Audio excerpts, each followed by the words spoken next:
pessoal, bem-vindos a mais um vídeo. Bom, como eu havia prometido, no vídeo de hoje nós vamos falar sobre a dificuldade de sair de casa das pessoas que têm síndrome do pânico e TAG, transtorno de ansiedade generalizada, tá? Geralmente é uma escadinha, começa com a TAG e aí se transforma na síndrome do pânico. O que acontece? A pessoa que tem TAG, que ela está sempre o tempo todo preocupada, avaliando o ambiente, avaliando o próprio corpo para saber se está tudo bem, ela já avaliou a casa dela diversas e diversas vezes. Então ela tem total controle e domínio da situação, das situações dentro da casa dela, tá? Então ali ela tá segura, tá bom? E aí quando ela começa a ir para a rua, começa a perder um pouco esse domínio de que tá tudo bem, né?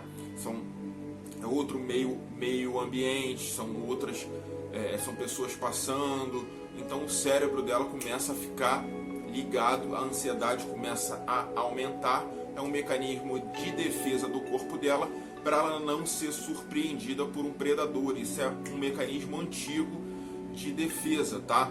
Isso acontece também quando as pessoas mudam de casa, vão para casa de algum parente, tá? E aí acontece isso, tá bom? Então, a pessoa que tem TAG, ela tá o tempo todo avaliando a situação. E aí a ansiedade aumenta para justamente ela ficar mais atenta a nenhum predador surpreender ela na rua, tá? E aí começam a aparecer sintomas psicossomáticos. O mais comum e o mais latente é a taquicardia. A frequência cardíaca sobe muito.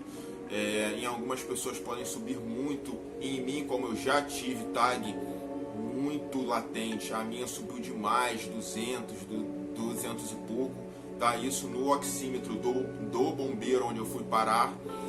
E então a taquicardia pode vir acompanhada de extrasístole, aqueles batimentos prematuros do coração, tá? Sudorese também é muito comum. Rubor facial, aquela sensação de quentura no rosto, vermelhidão, né? E um medo extremo, né? Um medo não, uma ansiedade. O pessoal confunde medo. Medo é quando você já identificou o perigo. Quando você ainda está procurando o perigo, isso é ansiedade. Uma ansiedade extrema. E aí o que acontece? Quando a pessoa ela vira de costas e volta para casa, ela já não consegue mais lidar com aquela situação e toma a decisão de voltar, os sintomas já começam a cair, a intensidade drasticamente. Então aí a pessoa, o cérebro já remete realmente que a casa dela é o único lugar seguro para ela.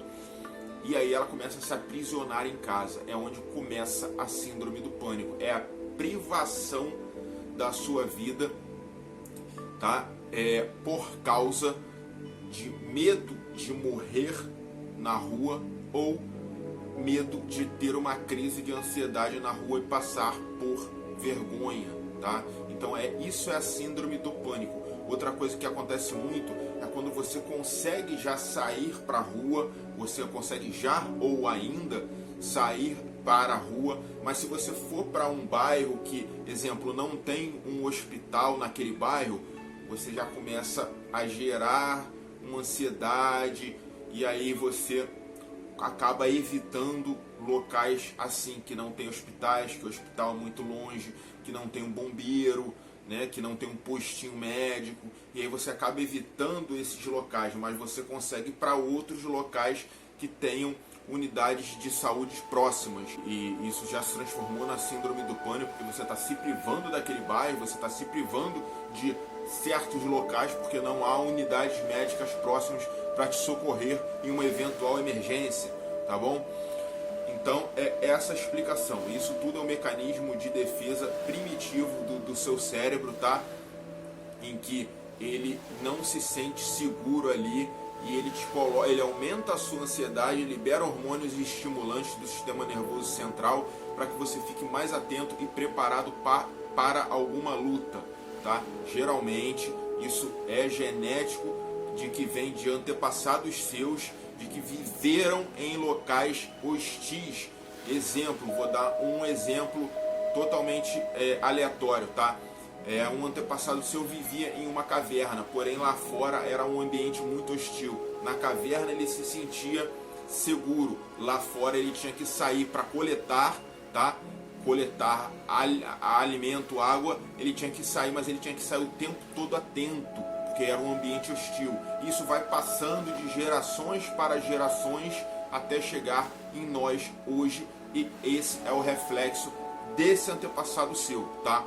Uma dica que eu dou é você racionalizar sempre. Sempre que começar esses sintomas, você pare aonde estiver, não volte, senão o seu cérebro vai se condicionar a voltar, e que só lá na sua casa é seguro. Você pare aonde estiver, respire.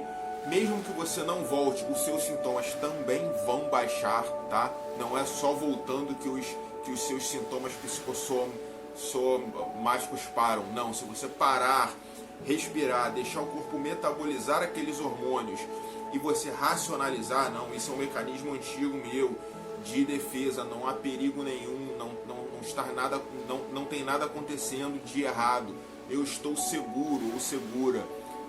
O seu cérebro ele vai entendendo aos poucos que você está seguro ou segura mesmo fora da sua casa, tá bom? Então você para, racionaliza, leva uma garrafinha de água, ajuda demais a água, bebe a sua água e espera passar, tá? Passou, você continua ao seu objetivo, entendeu? E se você estiver cansada devido aos sintomas fisiológicos que tiveram no seu corpo, você pode sim retornar para sua casa, desde que esses sintomas tenham cessado, desde que você esteja no controle da situação. Aí você pode sim retornar. Você não pode retornar por desespero. Parou, respirou, bebeu água, racionalizou, pararam os sintomas, ou você segue ou você volta, tá bom? Primeira escolha é sempre seguir à frente, tá bom, galera? Então essa a minha dica, essa é uma explicação desse vídeo que eu havia prometido, tá bom, pessoal? Um abraço.